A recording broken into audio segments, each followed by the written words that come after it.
Salut à tous, aujourd'hui on va se tester un Lenovo, le K5 Play. Voilà, avant d'attaquer ça, comme toujours la parenthèse de notre Tipeee, là je filme, il est fin de mois donc je sais pas encore, voilà, si octobre sera terminé. Si c'est pas terminé, vous pouvez encore un petit peu participer. Il vous reste 1 ou 2 jours. Pour ceux qui ont participé, un peu de patience. Voilà, ça va arriver le tirage au sort. On va connaître enfin le regagnant de cette box Android. Pour le mois de novembre, donc je pense, en tout cas c'est sûr, déjà il y aura le casque Xiaomi. On va y mettre quelque chose d'autre, mais ça on va vous faire une vidéo dédiée pour.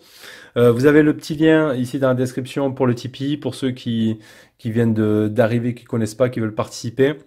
Vous avez le lien, vous allez tomber sur notre page Tipeee directement. Vous pouvez participer à partir de 1 euro. Voilà, vous aurez un ticket de tombola, vous aurez l'accès prioritaire sur les ventes des téléphones que l'on teste et des mails d'information avec les smartphones qui vont arriver, qui sont commandés, etc., qui sont en transit. On vous tiendra tout ça informé d'évolution. De nos tests à venir, etc. Donc c'est plutôt sympa, allez faire un petit tour si cela, bien sûr, vous intéresse. Allez, on attaque sur les Lenovo K5. On va regarder de suite le contenu de la boîte. On va regarder. Donc on aura un secteur prise française en 5 volts 1 ampère. On aura un câble USB. On sera sur du micro USB. Voilà, bon, c'est un téléphone hein, qui est dans une centaine d'euros à peu près. On aura une coque silicone. On aura la petite notice, bien sûr, dedans avec l'extracteur carte SIM, bien évidemment. Allez, on commence les caractéristiques de ce Lenovo K5 Play. Donc c'est une version 3 Go de RAM, 32 Go de ROM. Vous trouverez dans les 110, 120, ça dépend les sites. Hein. Comme toujours, c'est juste une moyenne que je vous dis. Donc sur la face avant, on va retrouver l'écran de 5,7 pouces. C'est du LCD IPS en HD+, c'est du 720 par 1440, donc en 18 neuvième. Donc là, pas d'encoche, pas de notch, pas tout ça. On est sur du full basique, on va dire, en 18 neuvième. Donc sur la face avant, on va retrouver la caméra frontale de 8 mégapixels, dont j'ai pas la provenance. On va retrouver le haut-parleur et on aura également aussi une petite LED de notification qui se trouve juste ici en gauche, que vous pouvez voir en rouge, qui vous donnera aussi des couleurs, donc accès aux notifications. Je le déverrouille, on continue. Donc c'est du Qualcomm, c'est le Snapdragon 430 à 1,4 GHz, couplé à l'Adreno 505. Voilà, donc après pour la face avant, vous verrez que les boutons sont directement sur l'écran avec des gestures. Donc ici, on n'a rien. Donc sur le bas, on retrouve le micro USB, ici c'est le haut-parleur, le micro, et on a le jack 3.5 qui est présent.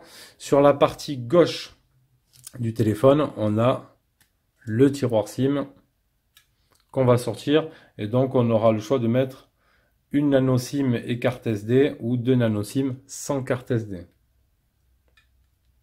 Hop, on va remettre ça là. Sur la partie haute du téléphone, on n'aura rien du tout. Et sur la partie droite, on va retrouver ici le bouton Power, volume plus moins, donc le bouton Power qui est un petit peu strié ici. Le contour, c'est du métal. L'arrière, on est sur du plastique. Donc sur l'arrière, petit coup de chiffon, ça va laisser les marques des doigts. On va retrouver la marque Lenovo, le capteur d'empreinte, le flash LED et le double appareil photo. Juste ici, donc qui sera du 13 mégapixels en 2.0 et le deuxième, j'ai pas la provenance. Est-ce qu'ils nous le décrivent sur la boîte plus précisément? Non, bon après ils disent pas plus. Hein. Ils disent pas plus non plus. Donc là on est sur la couleur, décidément lui il se casse la tête. On est sur une couleur bleue, voilà, c'est joli, assez sobre. Voilà, après la conception, oui, il est bien fini. Hein. On a un écran avant, un petit peu 2,5D. Voilà, un téléphone qui fait 155 grammes. Voilà, il a un Bluetooth 4.2. Il a une batterie de 3000 mAh et il fait 72,6 par 153,8 par 7,9. Voilà, il n'est pas méga épais et il est super léger. Donc après, niveau conception, voilà, un téléphone dans une centaine d'euros, ça reste tout à fait convenable. Et ce qu'on peut retrouver généralement dans ces tranches de prix. Hein, voilà, ça reste tout à fait correct. Donc on a fait le tour de ça. On va regarder directement Maintenant qu'on a fait ça, tac, le déverrouillage, donc l'empreinte digitale ici.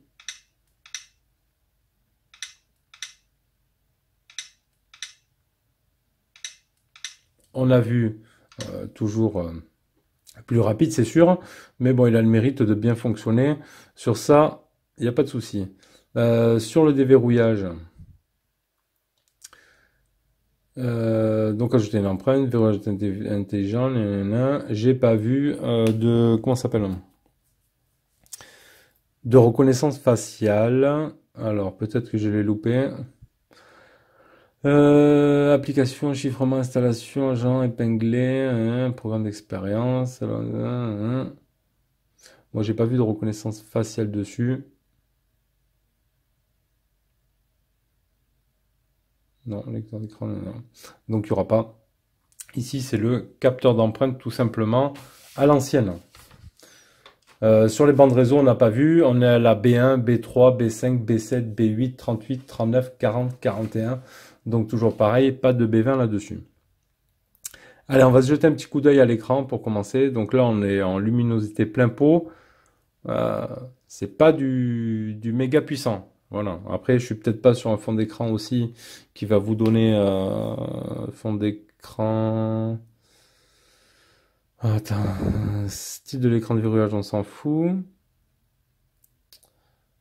Est-ce qu'on peut aller voir le fond d'écran directement? Non. Galerie. Non plus. Donc c'est pas ici. Il va falloir aller dans les paramètres. Ici. Personnalisation. Fond d'écran. Changer fond d'écran. Fond d'écran HD. Fond d'écran personnalisé, non. Là. Si on met un truc un peu plus lumineux. Fond d'écran d'accueil, on va mettre, voir. Si on met un petit peu de bleu, ça va être un petit peu plus lumineux, peut-être. Non, mais en fait, j'ai verrouillé l'écran de... J'ai mis sur l'écran d'accueil, moi. Sur l'écran de verrouillage. Bon, bref, on va pas battre une heure là. Bon, après, il manque luminosité à fond, vous avez vu, ça pète pas plein les yeux non plus. Hein. Voilà. C'est pas du méga fort sur ça. Allez, on va continuer en regardant l'écran. On va se rendre un peu mieux compte des couleurs avec Display Tester. Non, merci. T'es gentil.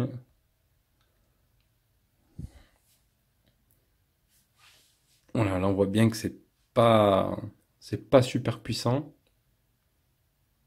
Donc en pleine lumière, à mon avis, ça va être un petit peu gênant.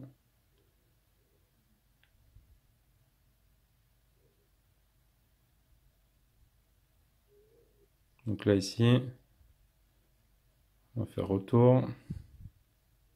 Donc moi j'ai activé les gestures. Hein. À force, je me mélange en plus entre le vivo, etc., etc. Un coup c'est retour à gauche, un coup faut rester. À force, on se mélange les pinceaux. Mais c'est quand même bien pratique. Moi j'aime bien les gestures, il y en a qui n'aiment pas. C'est vrai qu'il y a sur des modèles, bon comme celui-ci, les gestures, c'est un peu plus lent que d'avoir la barre de navigation directement.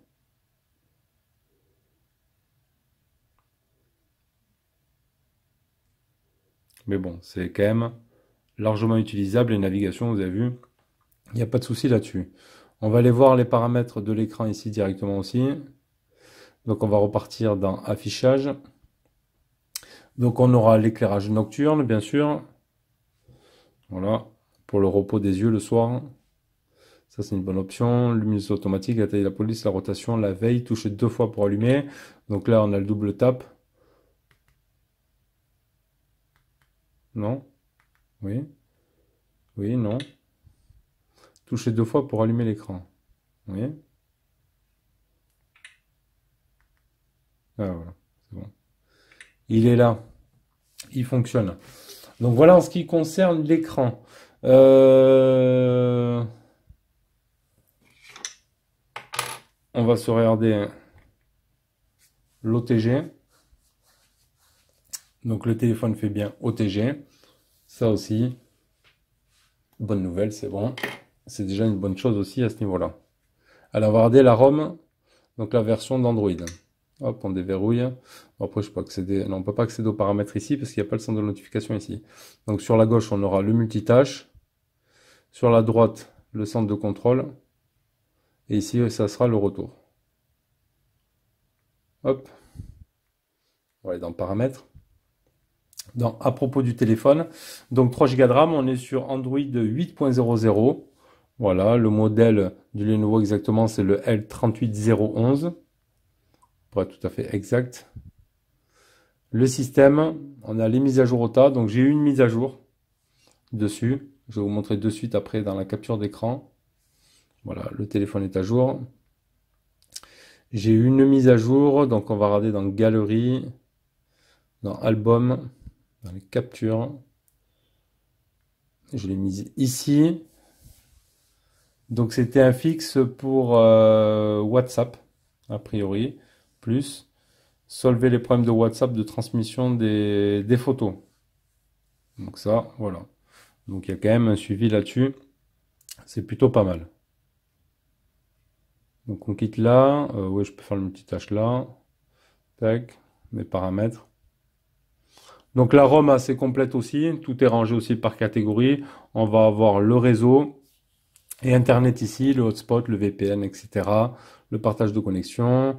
Ici, on va retrouver le Bluetooth, caster l'écran, l'impression, le Chromebook, les déverrouillages du téléphone, les applications et notifications, les panneaux d'accès rapide, personnalisation, la batterie, le stockage, la sécurité, l'utilisateur et compte, les fonctions de labo. Donc, ce sera pour activer le e-touch. C'est les gestures, voilà. Tout simplement. Donc ça c'est super, l'accessibilité, le Google Système et à propos du téléphone. Donc voilà, ici on retrouvera donc le tiroir d'applications. Après ça reste fluide. Ici le Google, on ne pourra pas le supprimer de cette page, donc il faudra passer par un autre launcher si vous voulez virer cette barre de recherche Google. Tout simplement. Allez, on va jeter un petit coup d'œil à, tant qu'on est sur la ROM, au Play Store. Ici, paramètres. Et l'appareil est donc certifié. Donc là, bonne nouvelle là-dessus. L'appareil est certifié. Est-ce que moi j'avais remarqué ici dans les captures? Non, c'est bon. Allez, il est temps de passer maintenant à notre Antutu. Voir un petit peu le score de la bête. Donc 58 650 points pour notre Snap 430. Voilà. Donc mon appareil, tout ça, les caractéristiques, on l'a vu. On va se faire... Hop, on sera quand même sur un 10 points. Sur ce Lenovo K5 Play. Donc c'est plutôt pas mal. Je quitte ici. Et on va passer à la partie jeu. Donc pour le jeu, j'ai lancé PUBG.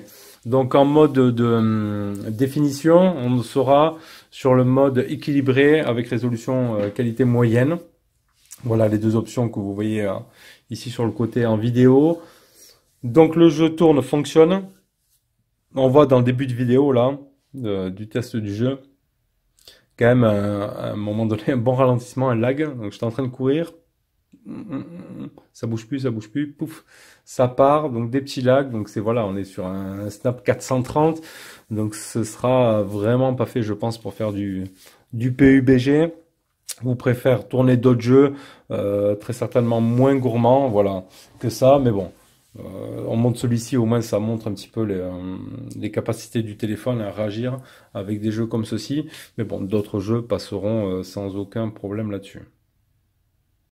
Allez, l'application photo, qu'est-ce qu'elle nous propose? Donc, on a un mode photo ici, on a un module professionnel, ils appellent ça. On a le mode vidéo et le mode ici double. Voilà, donc on pourra faire des effets très certainement ici. Voilà, quand on met plus ou moins des effets bokeh un petit peu avec le double appareil photo. Dans les paramètres, on aura la position, on a le filigrane, etc. Quand on va ici dans photo, par exemple. On a ici directement en haut le 16 neuvième, le 4 tiers ou le 1 sur 1.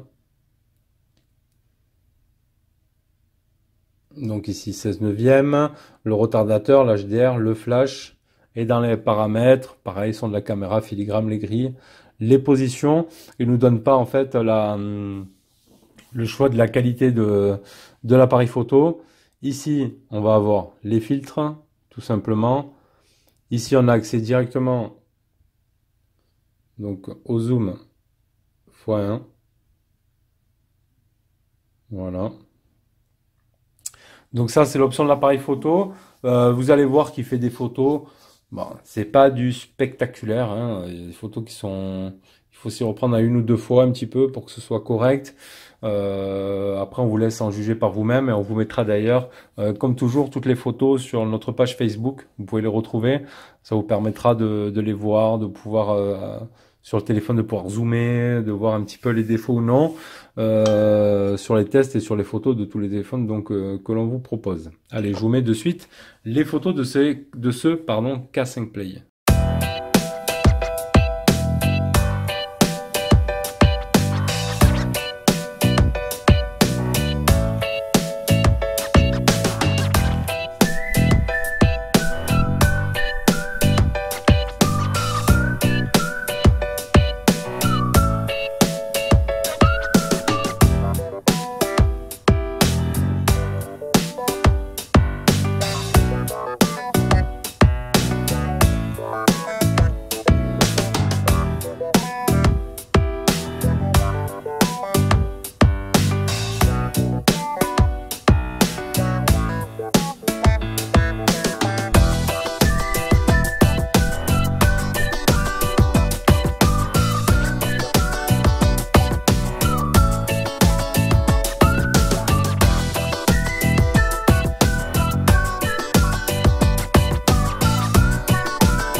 Allez, maintenant on se regarde le GPS. Donc le GPS ici avec un premier fixe en 4 secondes, avec 22 satellites trouvés, 15 utilisés. Plutôt bien. 2 secondes pour le deuxième fixe avec 24 et 14 utilisés.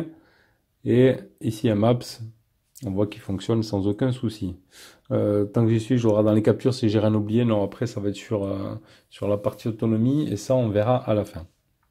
Là maintenant on va regarder la qualité du son et vidéo. Donc je vais aller dans mon ici, on va aller chercher dans l'audio ici, musique.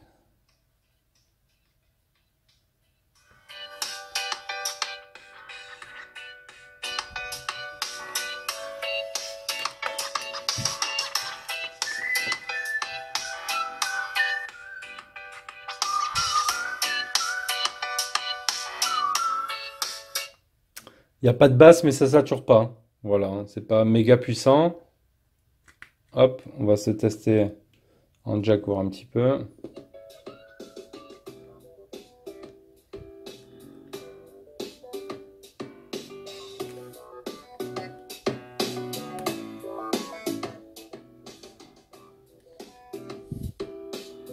Même en jack, hein, on va pas monter le son extra fort. C'est pas super puissant. Mais bon, ça fonctionne, on n'a pas de problématique avec le jack. Pourquoi j'ai quitté ça? Il faut tout simplement que je fasse un retour. On va aller regarder la vidéo comme toujours. Hop.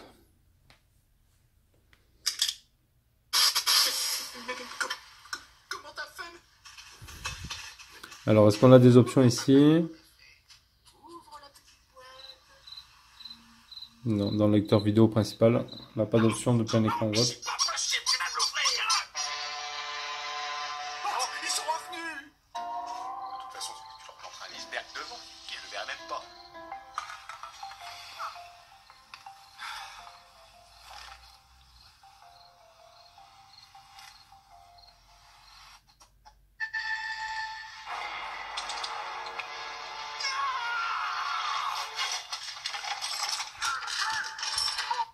Après, ça manque un petit peu de luminosité.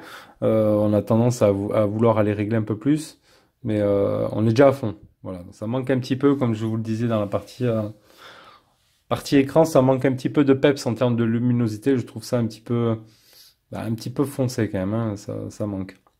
Voilà, mais sinon, bon, on y voit, mais voilà, c'est tout. Il faut le dire, il faut dire ce qui est. Tout simplement, en termes de Wi-Fi, ça va, ça fonctionne. Le réseau, on va aller regarder les IMEI. Les IMEI en 86. Et les bandes réseau, je répète, on est B1, B3, B5, B7, B8, 38, 39, 40, 41. Voilà. Donc pas de B20. Allez, on va continuer. On va finir par voir par l'autonomie. Donc je regarde mon point fixe, ça c'était quoi? 20h35, ouais. Donc le premier fixe, fin de journée, 48% utilisé en 12 heures. Voilà, il me restait 52% à 8h30 le soir. Données de vie de batterie là pour un jour et 13 heures. Donc j'ai poussé jusqu'au lendemain, midi. Donc un jour et demi, il me restait 15%. Voilà, un jour et 13 heures de données pour la batterie. J'ai utilisé donc 85% en un jour et 4 heures. Donc pour cette batterie de 3000, un jour et demi, ça reste tout à fait correct. Voilà, on ne peut pas s'attendre à plus, on va pas tirer 2 jours avec non plus. 3000 de batterie, un jour et demi, pour moi c'est bon, ça me convient tout à fait. Donc voilà, je pense qu'on a fait le tour de ce K5 Play. Donc on a vu qu'on aura pu installer MyCanal, les Molotov, les Netflix, etc. Euh, pour ce qui concerne les DRM, pour ceux à qui ça intéresse, donc les vendeurs Google 1.0, ici, les systèmes ID, ok, voilà, pour ceux à qui ça intéresse, les DRM. Voilà, donc on aura fait le tour de ce K5 Play. N'hésitez pas à nous dire ce que vous avez pensé dans la description de la vidéo. Pour faire un petit point, voilà, 110 euros, hein, je pense, ce téléphone. Vous pourrez le trouver. Ça va, il fonctionne, il fait le taf. On n'est pas, voilà, on est sur un Snap 430. On n'est pas sur des choses trop performantes. Bon, après, il fonctionne, hein, voilà. Bon, c'est un téléphone dans son budget, hein, tout simplement. Définition plastique, etc. Le capteur d'empreinte qui fonctionne. On est sur un format d'écran standard. Donc après, bon, à voir, hein. Après, à 110 euros, vous allez me dire, oui, on trouve des notches, des machins. Après, ouais, vous allez trouver peut-être des notches, mais moins bien, moins fluide, etc. Ça dépend des petites marques là qui sortent. Tout un tas de téléphones. Voilà. Après, difficile de juger, toujours pareil, hein. C'est toujours en vue du prix. Bon. À vous de nous dire aussi ce que vous avez pensé de ce modèle dans la description de la vidéo, les amis. Allez, si vous avez aimé cette vidéo, n'hésitez pas à nous mettre un petit pouce bleu. Et moi, je vous dis à bientôt pour un prochain test. Tchuss!